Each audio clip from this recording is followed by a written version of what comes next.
That Don't Sound Right is a podcast about talking the way we did before the internet. When you could not prove anyone right or wrong, all the expertise was contained in the people involved in the conversation.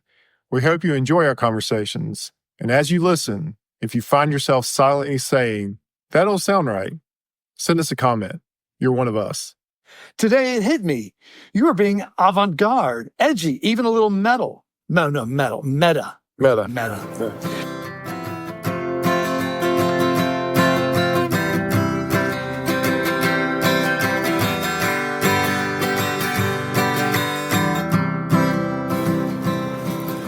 Welcome back to another episode of That Don't Sound Right, a podcast about talking. We're your co-hosts. I'm Peter Billman. I'm Cecil Davis. And we're trying to have a conversation without using Google or fact-checking each other. Those things can so easily kill the conversation.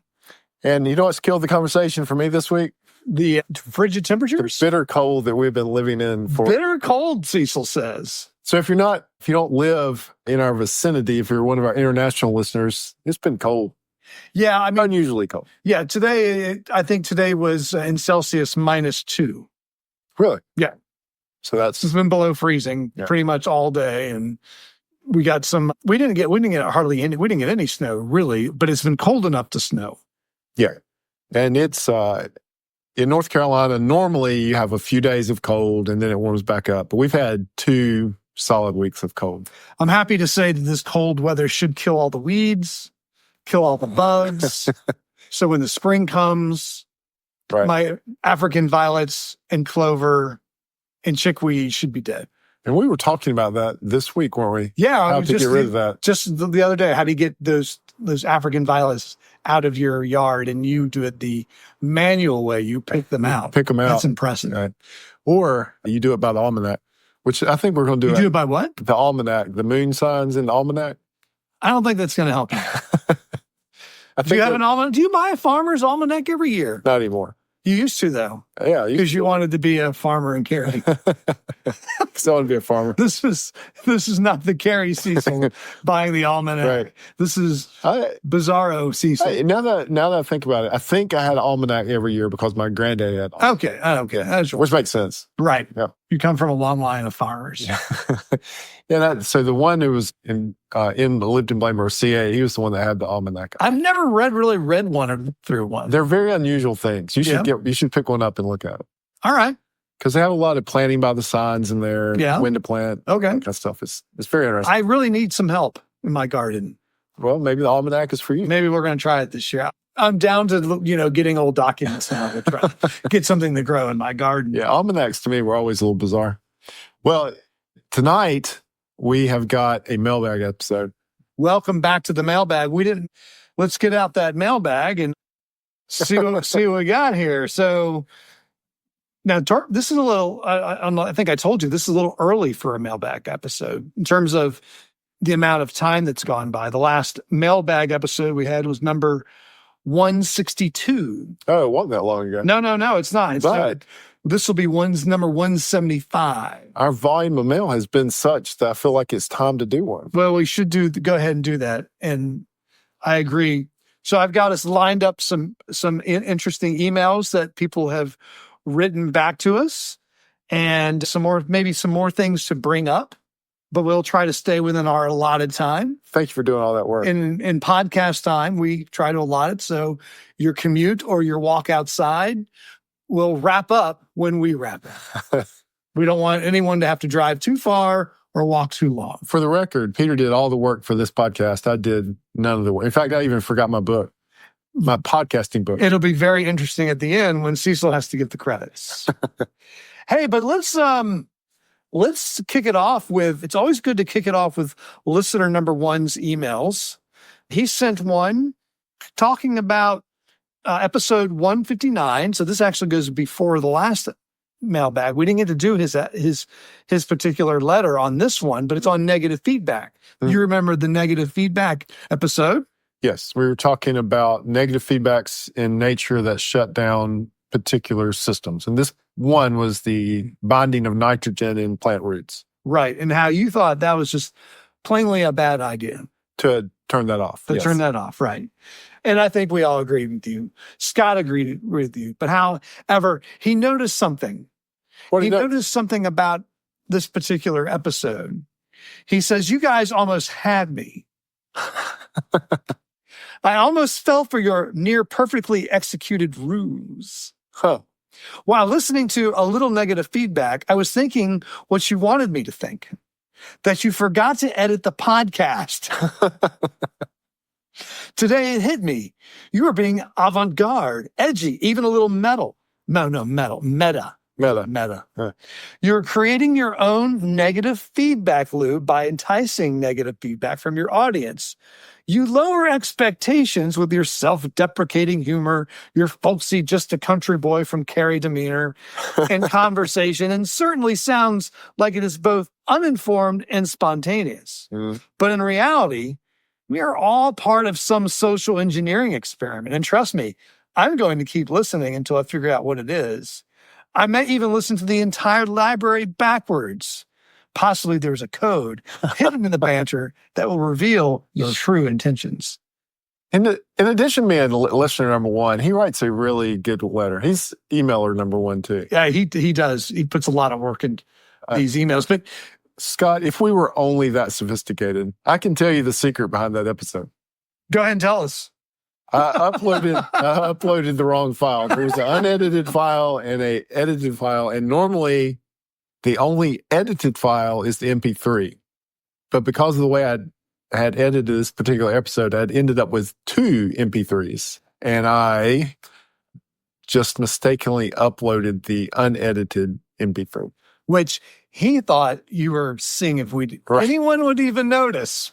And I quickly rectified that error, but he was one of the few listeners that got to hear the unedited version. Well, what happens is if you have it on automatic download, it's going to download the first thing that pops up. So when you go in there and fix it, if you don't go refresh it, it's going to hold on, like Apple Podcasts will hold on to that original MP3, and you'll listen to it forever. Sorry, Scott. Yeah, well, I wish we were that sophisticated, but we were not.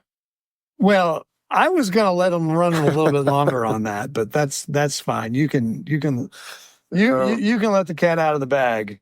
So let's jump to episode 161. Be good, wasp bad. Now, what is it? Remind us about something, this particular skill or attraction you have to bees. No, I don't like seeing insects. But bees specifically, there's something about you and bees. I don't know what you're... You always get stung. Oh, yeah. No, I do get stung. I mean, if there's a bee's nest... I do get stung. You're going to walk by it, you're going to get stung. I've gotten stung. If it's in your neighbor's yard, they're going to come out... Or at least have a fear that I have of... They're going to come out and sting you. Well, Brad writes, I often earned the title of bee finder while working on my grandparents' farm. They raised blueberries and blackberries. There was always grass to mow and bushes to trim around. Funny how customers would come and pick berries, and although they may disturb the yellow jackets, I would be the one getting stung. Sound familiar? It's no fun being a bee magnet. No. Or a stinging insect magnet. No. It's going away a little bit in my older age, but... Well, we'll see. You know, we talked about the phenomenon of how many bees we were seeing. I'm hoping that this frost or this really cold weather is really going to put especially on the yellow jacket, it's going to freeze them out. Because they've been, the past 5 years, it's been warm out. So my hope is they haven't been going too deep because they really haven't had to. So they've been staying kind of shallow over the wintertime. Yeah. But now, boom, we're freezing them. They're not deep enough. Hopefully, we're just frozen the whole colony of these yellow jackets. Now, honeybees, I hope they make it. You're putting a lot of pressure on this year's freeze. But the ground is frozen. You got to admit, it's cold enough to do such things. I've just been hoping that my engine block doesn't freeze on the Ranchera. I've been checking it every day. What kind of water do you have in there? It's got a little color to it, so I'm okay. Maybe add a little more color. Yeah, it's got enough color. So far, I've been okay. I mean, that's really why you do it. Yeah. Especially in those old engines. You just don't want it to freeze. Yeah. Bad things happen. Yeah. Freeze bad. Hey, so episode 163, trading cards. You remember this one? Yes. This is about gift cards. Yes, trading cards. And we were really wondering about, are gift cards an appropriate gift in this day and age? And there was this one had a lot of feedback. We got feedback from several people. Well, the biggest feedback was our question, how do you account for a gift card as a business?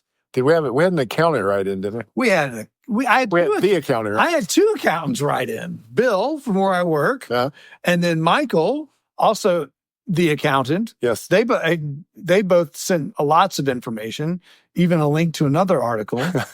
And so basically, here's Bill's account of it.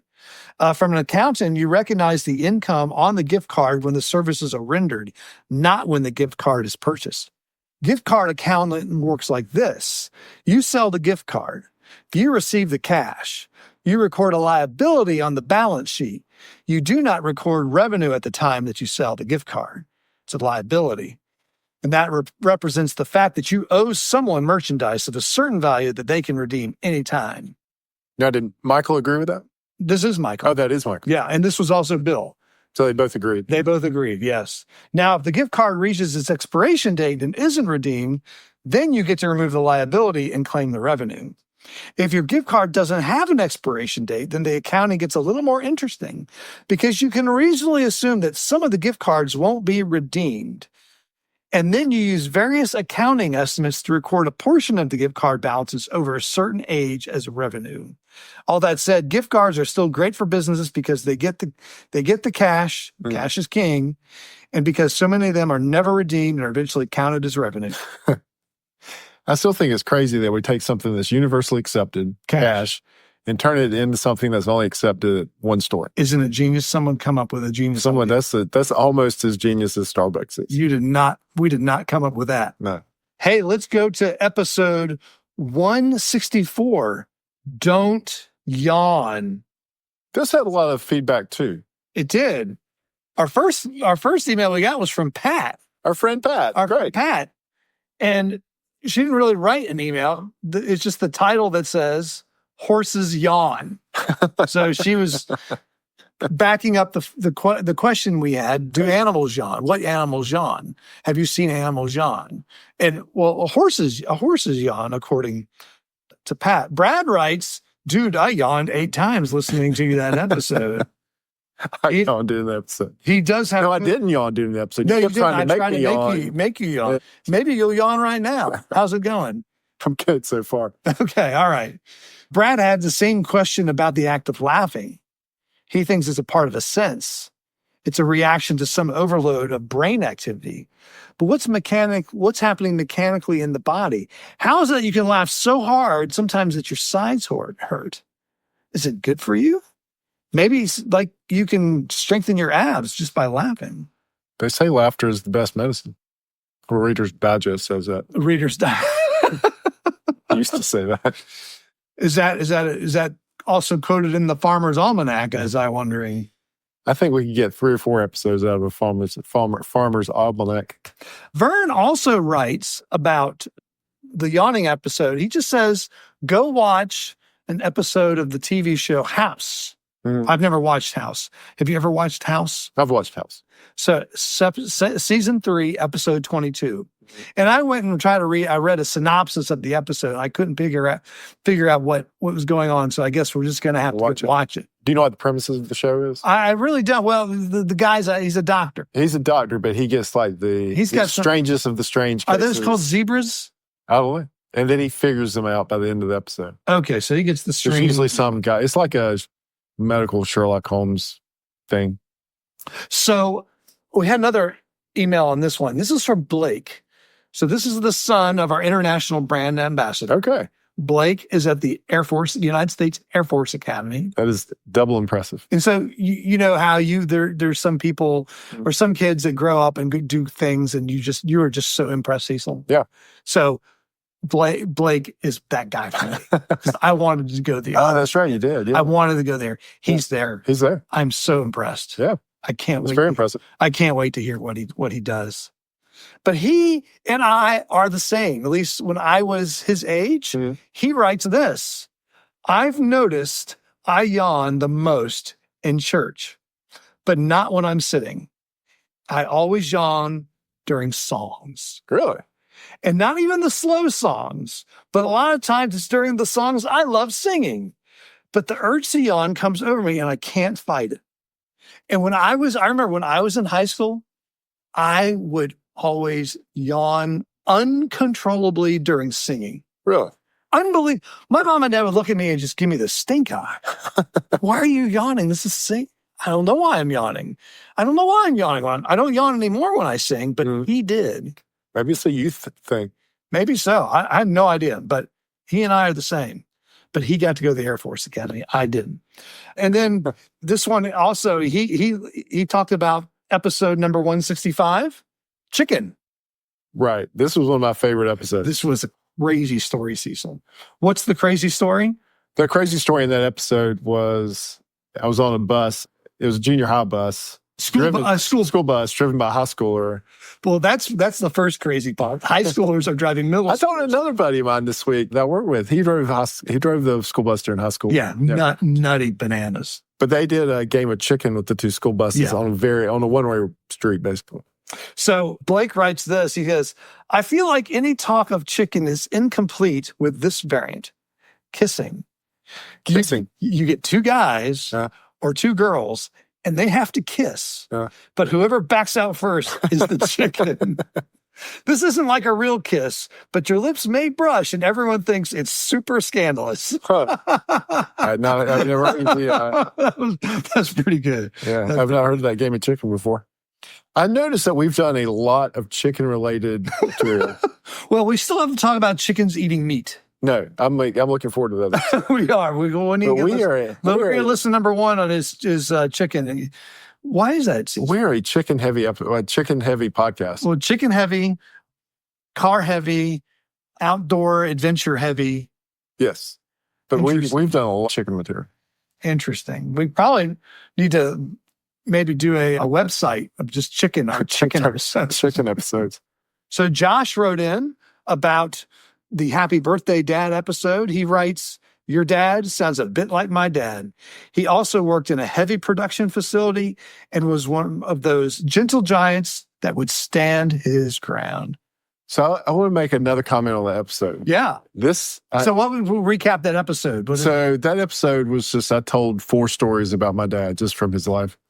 The way you described working in a heavy manufacturing plant, as you were describing, I was like, he is nailing this. And then my brother listened to the episode and he said, man, he really nailed what it was like working at Airglass. I was like, I know, he'd been in a plant, obviously. I've been in a plant, yeah. It's a hazardous, treacherous, perilous place. If you haven't listened to that episode, it's worth it. I mean, I think it's worth it because I talk about Dad, but it's worth it to hear Peter's description of a 167 heavy manufacturing plant. The peril that waits around every single corner. The other piece in a heavy manufacturing plant like that is the amount of razor sharp steel that you can be cut on at any time. Oh, no doubt. Big steel plates just laying around waiting to be formed. So my son Jack, he works he has done internships, and actually it'll be his full-time job here when he graduates, but at a big heavy manufacturing facility. And the standard uniform for engineers up there are khakis and a polo shirt, and usually with the name of the company on there. And he had hanging up in his living room a pair of those khakis that had this massive gash right through the thigh. Yeah. It's where he walked and he brushed up against one of these metal plates. Yeah. And it grabbed his pants and just puts this major gash in it. And he wrote something funny about some kind of safety violation. Yeah. He's actually fortunate he didn't do that to his leg. Well, yeah, it didn't get all the way down to the meat. A lot of people wear this stuff now as fashion statements, but the reason we have canvas clothing and heavy boots is that it's safety, because you're in that metal can get you at any point in time. Oh, right. Just like he said, he was just walking by and he happened to brush up against it. And if you've never been in one of these plants, I mean, the metal rolls in, it's just big, huge sheets. Big coils. Yeah, big coils of metal, big sheets of metal, big rods of metal. and it has to be formed, and it's razor, like the edges can be razor sharp. Moving on to 168. 168 was fun. And that is a kangaroo walks into a bar. And really, we were talking about roadkill and animals jumping in front of you. We talked about, I think one of the things we also talked about were those little whistles. Yeah, the deer whistles. The deer whistles. Have you heard about what happens if you put them on backwards? You told me what to do. What happens when you put a deer whistle on backwards on the front of your car? So these deer whistles, they look like small little trumpets, and the air blows, and they're hollow, and the air blows through. Put them on backwards, they attract deer. When you put them on backwards, the deer follow you. Yeah, no, you told me that. Well, so Bill also sent us some cool pictures of some Mack trucks. This was to prove the rhubarb. There's the rhubarb right there. I mean, look at that thing. Yeah, no, that is a serious rhubarb. I believe you. And I believed you before, but now I have photographic I don't know if you noticed on the picture, Cecil, but the trucks in Australia, they run in such dusty environments. They want to keep the air clean. So they have snorkels. That's the intake. The air goes into the engine above the cab, gets sucked into the engine. That's smart. Isn't that cool? Yeah, that's really smart. So I'm looking at a picture of is that a Volvo? That's a Mack. That's a Mack. With, instead of having the normal intake through the front of the truck, the intakes are elevated almost above the cab. You can look at it on our website, thatdon'tsoundright.com. I put that picture on there. Yeah. You can see the black boxes that sit up high, and those are the snorkels to keep the dirty air from going in. What made you laugh about this episode? Just the rhubarb. That's a rhubarb. That just made it. And just to let you in a little secret of the podcast, I am secretly very proud of my titles sometimes, and I was very happy with this title. A kangaroo walks into a bar. That's right. That was very nice. Very nice. Hey, so we got a new listener. His name is Tony.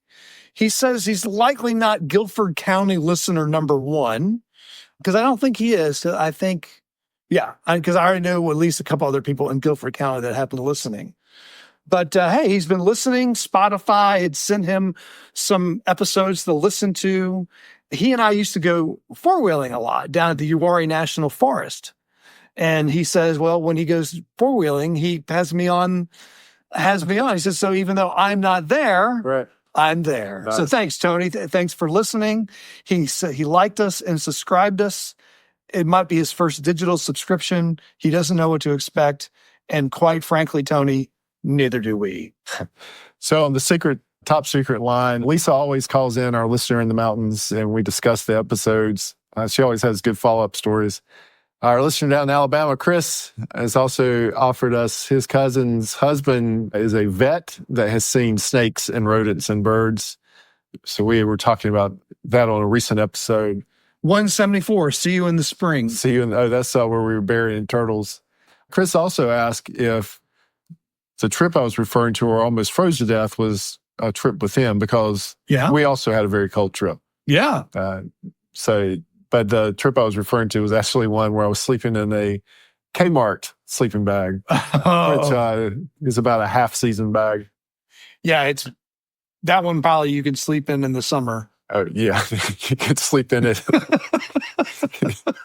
fully clothed in summer and would be fine. Yeah. In addition, I mentioned that Lisa, we discussed the episodes. She also wrote in about the Death of a Pillman episode.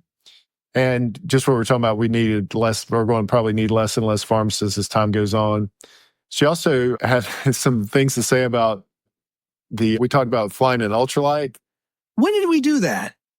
I don't remember. We did talk about it. And I think it was a comment in one of the episodes. You said that you could fly, I wanted to fly an ultralight. I wanted to fly it and I could land it. You know, the episode was the one about the submarine. Oh, okay. Right. And she had written in, just talking about that. These things were not safe because he went into a spiral. Friend that she knew went into a spiral and actually died in a ultralight. Yeah.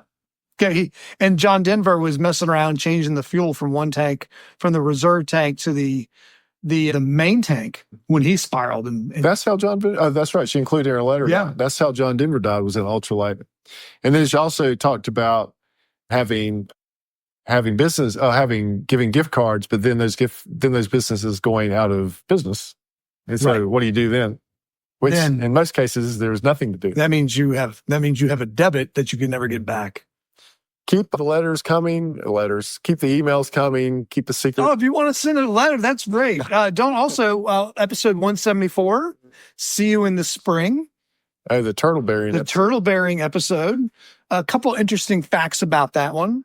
The first fact is that we figured out at least different. Do you know the difference between we asked the question, the difference between a turtle and a terrapin? Did somebody answer that? No, but we answered the difference between a turtle and a tortoise. Did you think about that question? No. What's the difference? So I was told by Chuck that a tortoise is land only, where a turtle is water and or land. Okay. Yeah. What's a terrapin? Well, we still didn't have that answer. Oh. We're thinking that a terrapin is a subset of turtle. Okay.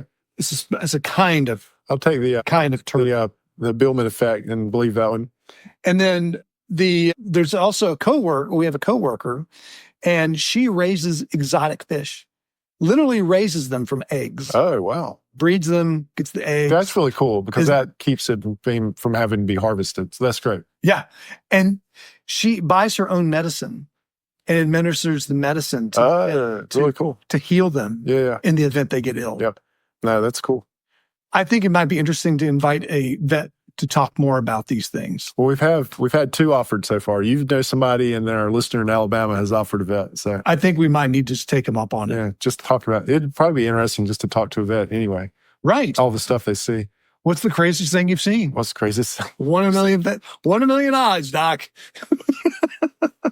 All right, it doesn't sound right, but you've come to the end of this mailbag episode. Hey, we want to thank everyone for listening. Thank you also for sending in those emails, sending in those texts. Brad also sent in a suggestion about vehicle inspections, something that doesn't sound right about vehicle inspections. Mm-hmm. So we're going to try to get his voice on there so he can actually say it. Yeah. Have his voice on there. If you'd like to be heard on our podcast, shoot us a voice memo or a recording of your voice saying, Peter and Cecil, that don't sound right. And then we'll talk about it. Let's see if it works. That'd be great. But if this is your first time and enjoyed the conversation, consider hitting the subscribe button on the platform you listen with.